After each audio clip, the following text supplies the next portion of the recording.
Job order costing का आए जरा देखते हैं जनाब। ये है आसान और सीधा सा सवाल, ठीक है, इसी तरह के सवाल हैं। अब आप इसको कंपेयर कीजिएगा उस 57 मिनट के क्वेश्चन के साथ जो हमने भी थोड़ी देर पहले किया था, वो कितना कॉम्प्रिहेंसिव था और ये आपको पास पेपर का सवाल कंपैरेटिवली कितना आसान लगेगा। ठीक है जी, ये कह रहे जी MRN company is engaged in the production of engineering parts. ठीक है जी, कुछ टूल्स वगैरह हम प्रोड्यूस करते होंगे सर। ठीक है जी, it receives bulk orders from bicycle manufacturers and follow job order costing. Sir different जो bicycle manufacturers हैं उनसे orders लेता है और फिर उनके हिसाब से जो है वो गुड्स तैयार करता है उनकी।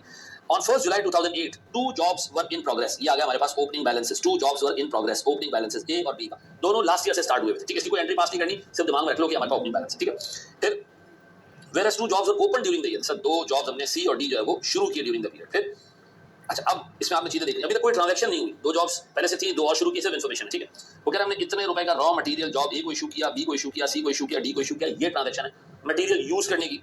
ठीक है जी, लेकिन मटेरियल परचेज करने के बारे में सवाल में कुछ नहीं दिया हुआ, तो उसकी एंट्री में पास ही नहीं करूंगा। फिर लेबर को इस्तेमाल किया गया है, तो ये हो सकता है ना कि मटेरियल पहले से खरीदा, लास्ट मंथ खरीद लिया। अब ये नहीं हो सकता कि लेबर लास्ट मंथ खरीदा, लेबर जब खरीदेंगे तभी इस्तेमाल करेंगे। हम सबको पता है कि लेबर में स्टोरेबिलिटी नहीं है। ठीक है, लेबर के सर घंटे दिए हुए, इतने घंटे सारी जॉब्स पे लगाए और ये उनका रेट है, डिफरेंट टाइप के लेबर होंगे तो डिफरेंट रेट्स आ रहे हैं। तो ये लेबर के बारे में सर डाटा आ गया, ये लेबर का परचेज भी है और लेबर का यूज भी है। अच्छा जी, फिर फैक्ट्री ओवरहेड के बारे में कह रहे हैं 10 रुपए पर आवर हमारे पास OAR है, ये अप्लाइड ओवरहेड्स के लिए आ गया। 9 लाख रुपए हमारे पास जो है वो एक्चुअल ओवरहेड्स है। ठीक है जी, ये आ गया हमारे पास। अंडर ओवर अप्लाइड को उसने कहा जी हम प्रॉफिट एंड लॉस में चार्ज करते थे। ये तीनों इन्फॉर्मेशन हमारे पास है फैक्ट्री ओवरहेड से रिलेटेड, ऐसा है फैक्ट्री ओवरहेड से रिलेटेड। फिर वो कह रहे जॉब है ड्यूरिंग द पीरियड कंप्लीट हो गई। ठीक है जी, और हमने वो कस्टमर को दे भी दी, बी भी कंप्लीट हो गई ड्यूरिंग द पीरियड, ए और बी दोनों कंप्लीट हो गए। हाँ, बी में कुछ 10% गुड्स ऐसे थे जो खराब हुए, लेकिन वो खराब बी के लिहाज से थे, वो हमने सी को ट्रांसफर कर दिए और सी में वो एक अच्छे गुड के तौर पे, एक सही गुड के तौर पे यूटिलाइज हो जाएंगे। अब देखिए अपेरेंटली मटेरियल यूज करने की ट्रांजैक्शन है, इसमें लेबर की ट्रांजैक्शन है, ओवरहेड्स की ट्रांजैक्शन है। ठीक है जी, और 2 जॉब्स कंप्लीट हो रही है। सिंपल स्ट्रेटर क्वेश्चन है 14 नंबर का। ठीक है जी, मैं अप्रिशिएट करूंगा कि आप इस वीडियो को यहाँ रोकें, इसको पहले खुद अटेम्प्ट करें। मटेरियल की परचेज करने की कोई एंट्री नहीं है, यूज करने की एंट्री डालें, लेबर की परचेज और यूज दोनों एंट्रीज डालें, फैक्ट्री ओवरहेड की एक्चुअल की भी एंट्री डालनी है, फैक्ट्री ओवरहेड की अप्लाइड की भी एंट्री डालनी है, 2 जॉब्स कंप्लीट भी करनी है आपने, और एक जॉब आपने उठा के जो है वो ट्रांसफर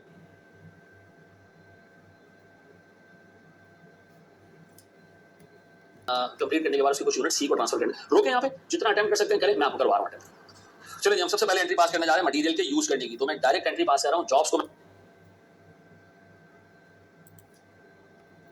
अच्छा, चारों जॉब्स को मटेरियल चार्ज करना पड़ेगा, तो हम मटेरियल चार्ज कर रहे हैं चारों जॉब्स को। WIP जॉब ए debit, WIP job B debit, C debit job C debit. Sir मेरे पास WIP जॉब डी डेबिट कितने कितने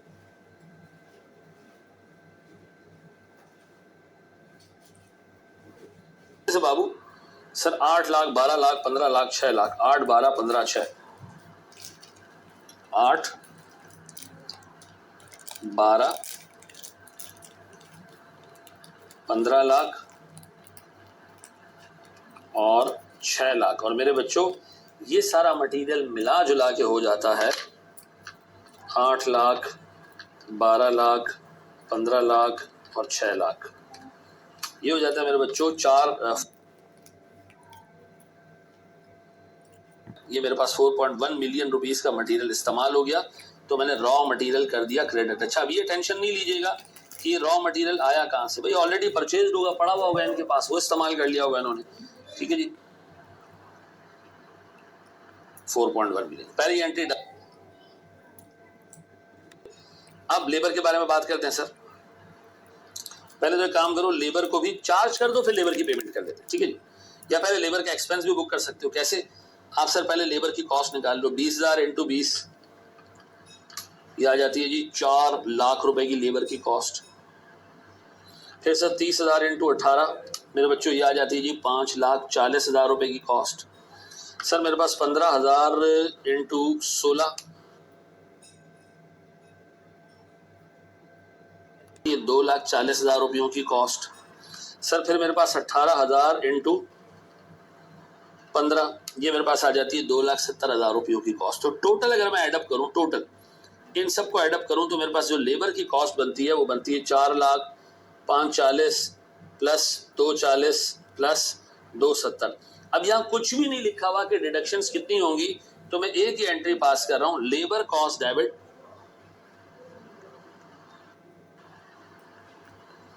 1450 000 और payable to employees, payable to workers या पेएबल टू एम्प्लॉइज 1450000। डन हो गया जी, ये निकल गया मेरे बच्चों। अब इसी के लिए मैं तीसरी एंट्री मिला रहा हूं, मैं डेबिट कर रहा हूं WIP जॉब ए debit, WIP job B debit, WIP job C debit, WIP job D debit. ये मेरे पास सर मटेरियल जॉब्स को चार्ज हो रहा है। कितना कितना भैया, ऊपर हमने कैलकुलेशन की हुई है, 4 लाख 5 40 2 40,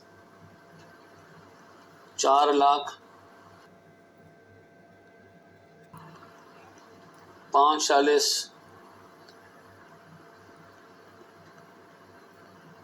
2 40 और 2 70 ऐसा। और फिर इसके बाद सर हम एंट्री पास करेंगे, लेबर कॉस्ट जो आपने ऊपर पे की है वो आपने पूरी पूरी उठा के जॉब्स को चार्ज कर दी। डन हो गया जी, हमारे पास सर 2 एंट्रीज मुकम्मल, 2 एस्पेक्ट्स मुकम्मल कंप्लीट। फिर वो उतरता है सर टेबल से नीचे और कहता है जी हमारे पास एक्चुअल फैक्ट्री ओवरहेड है 9 लाख, इसको रिकॉर्ड कर लो जी। चौथी चीज जी, FOH अपने लिए मैं यहाँ लिख रहा हूँ एक्चुअल, आप कंट्रोल का वर्ड इस्तेमाल ना कीजिएगा पेपर में, कंट्रोल एंट्रीज यहाँ पास नहीं हो रही है। FOH लिख दीजिएगा फैक्ट्री ओवरहेड 9 लाख, और सर मेरे पास कैश, अक्यूमुलेटेड डेप्रिसिएशन, पेएबल जो भी आपने लिखना है वो क्रिएट कर दे 9 लाख। अब बात आती है अप्लाइड की। प्यारे भाई अप्लाई कैसे करेंगे? अप्लाई करना है आपने 10 रुपए फी घंटे के हिसाब से, और घंटे दिए हुए ऊपर। तो सर मेरे पास जॉब A, B, C और D, इनके अप्लाइड ओवरहेड्स, इनके अप्लाइड FOH 10 रुपए के हिसाब से, 10 रुपए के हिसाब से 20,000 घंटे इसके, तो 2 लाख रुपए इसके। सर 5 लाख 40 सॉरी 30,000 घंटे इसके, तो सर 3 लाख इसके। ऐसा इसी तरह सर मेरे पास 15,000 इसके, तो 1.5 लाख इसके 10 रुपए के हिसाब से, और इसी तरह 18,000 इसके, तो 1,80,000 रुपए का अप्लाइड ओवरहेड यहाँ है। और इन सबको एडअप करूं तो 2 लाख 3 लाख प्लस 1.5 लाख प्लस 1,80,000, ये आ रहा है मेरे बच्चों 8,30,000 रुपए का अप्लाइड ओवरहेड। तो मैं अपने पास एंट्री पास कर रहा हूं, WIP जॉब ए debit, WIP job B debit, WIP job C debit, WIP job D debit. कितने से भैया? सर 2 लाख 3 लाख 1.5 लाख, 2 लाख 3 लाख 1.5 लाख, और मेरे बच्चों 1,80,000। क्रेडिट क्या करूं सर मैं? सीधी सी बात है सर, मेरे पास FOH क्रेडिट हो जाएगा, FOH एक्चुअल। ये तो 9 लाख है, लेकिन ऊपर वालों का टोटल तो 8,30 आ रहा है। अब यहां आ जाएगा सर अंडर अप्लाइड FOH, और ये जा रहा है हमारे PNL में लॉस के तौर पे जा रहा है सर ये 70,000 रुपए का अमाउंट। ऐसा है मेरे बच्चों, कर लिया है तक हमने अप्लाइड भी करवा दिया फैक्ट्री ओवरहेड को, हमने फैक्ट्री ओवरहेड इनकर भी करवा दिए, खत्म भी करवा दिए, सब कुछ हो गया जी। अब कंप्लीशन की एंट्रीज की तरफ जा रहे हैं हम। जो हमारे पास जॉब ए है वो कंप्लीट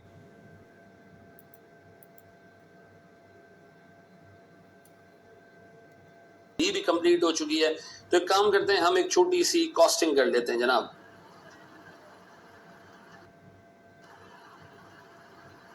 कॉस्टिंग ऑफ जॉब्स। अब हमारे पास जॉब की, मेरे पास 3 जॉब्स है, A, B और C, ठीक है जी। मेरे प्यारे बच्चों इन पे बिल तरतीब मटेरियल भी लगा है, इन पे बिल तरतीब लेबर भी लगा है, और इन पे बिल तरतीब फैक्ट्री ओवरहेड अप्लाई भी हुआ है। ऐसा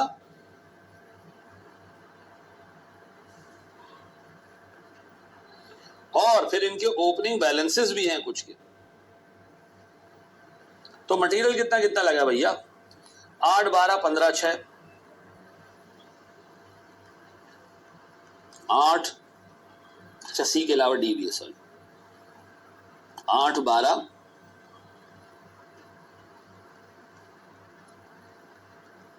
15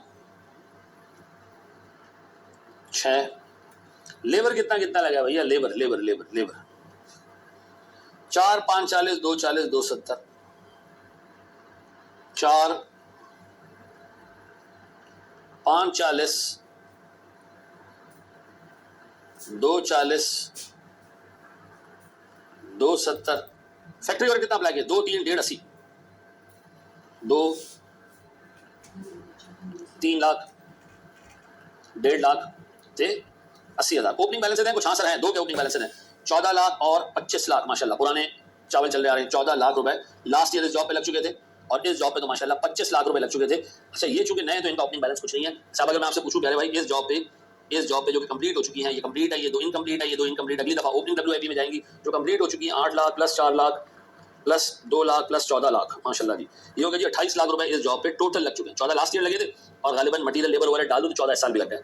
12 लाख 5 40 3 लाख प्लस 25 लाख, ठीक है, 12 लाख प्लस 5 40 3 लाख प्लस 25 लाख जी, ये आ गया, दोबारा कर भाई, 12 lakh plus 5 40 plus 3 lakh plus 25 lakh, ये आ गया जी मेरे पास 454000 4.54 मिलियन। फिर मेरे प्यारे बच्चों इसके बाद 15 लाख प्लस 2 40 प्लस 1.5 लाख, ये आ गया जी 1890। उसको ऐसे टोटल करने की जरूरत नहीं है, लेकिन ऐसे ही फारिग बैठा था तो मैंने सोचा इसको भी टोटल कर देते। ये आ गई 9.5 लाख, इन दो को टोटल करने की जरूरत है। जॉब ए और बी कंप्लीट हुए, सिर्फ उसी का काउंटिंग हमने करनी है। अब क्या करूं सर, मैं फिनिश गुड्स ए डेबिट करूं,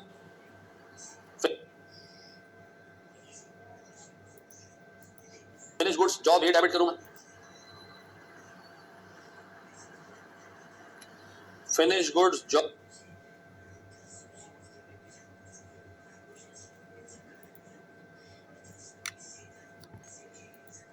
बी डेबिट करूं, सर मैं WIP जॉब ए क्रेडिट कर दूं, सर मैं WIP जॉब बी भी क्रेडिट कर दूं, कितने कितने से मेरे बच्चों, 28 लाख से ये सर, 454000 से ये,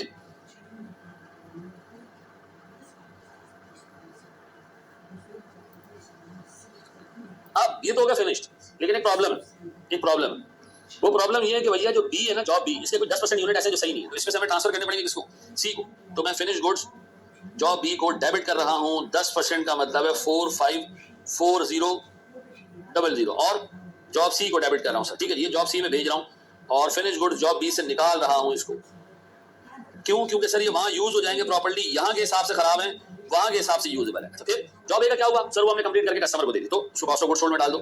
cost of goods sold debit कितने से सर, 2.8 मिलियन और finish goods job a credit कितने से, 2.8 मिलियन। देखें दो जॉब्स कंप्लीट हुई थी, दोनों को हमने सर पहले फिनिश गुड्स में डाला, फिर एक जॉब के 10% यूनिट उठा के हमने सी में डाल दिए, क्योंकि उसका 10% बी के हिसाब से खराब है लेकिन सी में काम आ जाएंगे। और इसी तरह सर जॉब ए को हमने उठा के सेल आउट कर दिया, तो हमने उसका कॉस्ट ऑफ गुड्स सोल्ड का भी हिसाब किताब कर दिया, ऐसा ठीक है जी।